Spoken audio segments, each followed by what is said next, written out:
আসসালামু আলাইকুম সুপ্রিয় শিক্ষার্থীবৃন্দ, স্বাগতম জানাচ্ছি ইনফোহাইব ইউটিউব চ্যানেল এবং ফেসবুক পেজের পক্ষ থেকে। আজকে আমরা বাগধারা এবং প্রবাদ প্রবচন নিয়ে কথা বলবো। আপনারা জানেন যে বাগধারা এবং প্রবাদ প্রবচন বিভিন্ন নিয়োগ পরীক্ষাতে কতটা গুরুত্বপূর্ণ হয়ে থাকে। তো সামনে যে পরীক্ষাগুলো আসতে যাচ্ছে, বিশেষ করে আগামী ডিসেম্বরে যে এনটিআরসি এর অর্থাৎ শিক্ষক নিবন্ধন পরীক্ষাটি হতে যাচ্ছে, সেটা স্কুল পর্যায়ে 1, 2 এবং কলেজ পর্যায়ের। এই পরীক্ষার জন্য মূলত আমি যে সাজেশনটি তৈরি করছি, সেই সাজেশন থেকে আপনাদেরকে আজকে বাগধারা এবং প্রবাদ প্রবচন নিয়ে কথা বলবো।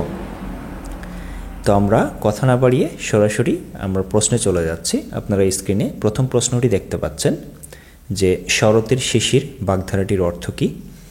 উত্তরটা হলো সুসময়ের বন্ধু। আচ্ছা, এ পর্যায়ে বলে রাখি, আপনারা যে সাজেশনটি দেখতে পাচ্ছেন স্ক্রিনে, এখানে শুধুমাত্র বাংলা না, এখানে বাংলার পাশাপাশি ইংলিশ, গণিত, সাধারণ জ্ঞান, সাধারণ বিজ্ঞান, আইসিটি সকল বিষয়ের উপরে সাজেশনটি তৈরি করা হয়েছে। আপনারা যারা সাজেশনটির পিডিএফ কপি নিতে চান, তারা স্ক্রিনে দেখানো যে হোয়াটসঅ্যাপ নাম্বারটি দেখতে পাচ্ছেন, সেখানে একটা মেসেজ করবেন এবং আপনাদের এই পিডিএফ কপিটি নিতে হলে আপনাদেরকে 200 টাকা দিতে হবে। মাত্র 200 টাকায় আপনারা কমপ্লিট একটা প্যাকেজ পেয়ে যাবেন, যেখানে এই মাত্র যে অল্প কয়েকদিন বাকি আছে, এই কয়েকদিনের জন্য আপনাদের সর্বশেষ প্রস্তুতি হিসেবে আপনারা এই সাজেশনটি ফলো করতে পারেন। তো আমরা দ্বিতীয় প্রশ্নে চলে যাচ্ছি। দ্বিতীয় প্রশ্নটা হলো শিবরাত্রির সলতে অর্থ কী? উত্তরটা হলো একমাত্র অবলম্বন। 3 নম্বর প্রশ্ন, ডাক্তার সাহেবের হাত যশ ভালো বাক্যে হাত কী অর্থে ব্যবহৃত হয়েছে? উত্তরটি হলো নিপুণতা অর্থে। 4 নম্বর প্রশ্ন, ভূষণ্ডীর কাক বাগধারাটির অর্থ কী? উত্তরটি হলো দীর্ঘজীবী। 5 নম্বর প্রশ্ন, পত্রপাঠ বাগধারাটির সঠিক অর্থ কী? উত্তর হলো তৎক্ষণাৎ। 6 নম্বর, তুলসী বনের বাঘ প্রবাদটির অর্থ কী? উত্তরটি হলো ভণ্ড। 7 নম্বর, ভরাডুবি বাগধারাটির কী অর্থ প্রকাশ করে? উত্তরটা হলো সর্বনাশ। 8 নম্বর প্রশ্ন, অগ্নি পরীক্ষা অর্থ কী? উত্তর কঠিন প্রশ্ন। 9, শিরে সংক্রান্তি এটা কী জিনিস? এটা ছিল প্রশ্ন, তো উত্তরটা হলো বাগধারা। 10 নম্বর প্রশ্ন, বাগধারা কোথায় আলোচিত হয়? অর্থাৎ বাগধারা ব্যাকরণের কোন অংশে আলোচনা করা হয়? আপনারা হয়তো জেনে থাকবেন যে ব্যাকরণের আলোচ্য বিষয় হলো 4টি, তার মধ্যে বাগধারা কোন অংশে আলোচনা করা হয়? উত্তরটা হলো বাক্যতত্ত্বে। 11 নম্বর প্রশ্ন, মণিকাঞ্চন যোগ বাগধারাটির অর্থ কী? উত্তর হলো সোনাই সোহাগা। 12 নম্বর প্রশ্ন, ব্যাঙের সর্দি বাগধারাটির অর্থ কী? উত্তরটা হলো অসম্ভব ঘটনা। 13 নম্বর প্রশ্ন, মাছের মা বাগধারাটির অর্থ কী? নিষ্ঠুর। 14, চোখের বালি বাগধারাটি কী অর্থ প্রকাশ করে? চক্ষুশূল অর্থাৎ শত্রু। 15 নম্বর প্রশ্ন, ক্ষয়ের খা বাগধারার অর্থ কী? তোষামোদকারী। 16 নম্বর প্রশ্ন, 99 ধাক্কা বাগধারাটির অর্থ কী? সঞ্চয়ের প্রবৃত্তি। 17 নম্বর প্রশ্ন, তামার বিষ বাগধারার অর্থ কী? উত্তর হলো অর্থের কুপ্রভাব। 18 নম্বর প্রশ্ন, রাবণের চিতা বাগধারার অর্থ চির অশান্তি। 19, গোফ খেজুরে বাগধারাটির অর্থ নিতান্তই অলস। 20 নম্বর প্রশ্ন, রায় কুড়িয়ে বেল বাগধারার অর্থ কী? উত্তর হলো ক্ষুদ্র থেকে বড়। 21 নম্বর প্রশ্ন, শিরে সংক্রান্তি বাগধারাটি কী অর্থ প্রকাশ করে? উত্তর হলো আসন্ন বিপদ। 22 নম্বর প্রশ্ন, উলু খাগড়া শব্দটির অর্থ কী? উত্তর হলো গুরুত্বহীন লোক। 23 নম্বর প্রশ্ন, গাছ পাথর বাগধারার অর্থ কী? উত্তরটি হলো হিসাব নিকাশ।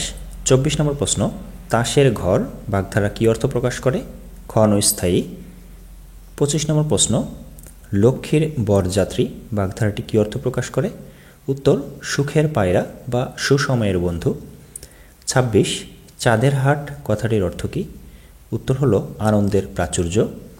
27 নম্বর প্রশ্ন, জিলাপির প্যাঁচ বাগধারার অর্থ কী? উত্তর হলো কুটিল। 28 নম্বর প্রশ্ন, আট কপালে অর্থ কী? উত্তর হলো মন্দভাগ্য বা হতভাগ্য। 29, দীর্ঘস্থায়ী দুঃখ এটা কোন বাগধারা দ্বারা প্রকাশ করা হয়? অর্থাৎ দীর্ঘস্থায়ী দুঃখ কোন বাগধারার অর্থ? উত্তরটা হলো রাবণের চিতা।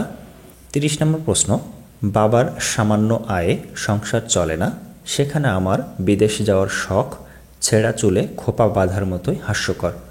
এ বাক্যে ছেঁড়া চুলে খোপা বাঁধা কোন অর্থে ব্যবহৃত হয়েছে? উত্তরটা হলো বৃথা চেষ্টা। 31 নম্বর প্রশ্ন, মন না মতি বাগধারাটির অর্থ কী?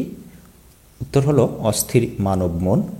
32 নম্বর প্রশ্ন, ইতর বিশেষ অর্থ কী? উত্তর হলো পার্থক্য। 33 নম্বর প্রশ্ন, হাড় হাভাতে বাগধারাটির অর্থ কী? উত্তর হলো হতভাগ্য। 34, কচু বনের কালাচাঁদ বাগধারাটির অর্থ কী? উত্তরটি হলো অপদার্থ। 35 নম্বর প্রশ্ন, কাক নিদ্রা বাগধারা দ্বারা কী অর্থ প্রকাশ করে? উত্তর হলো অগভীর সতর্ক নিদ্রা।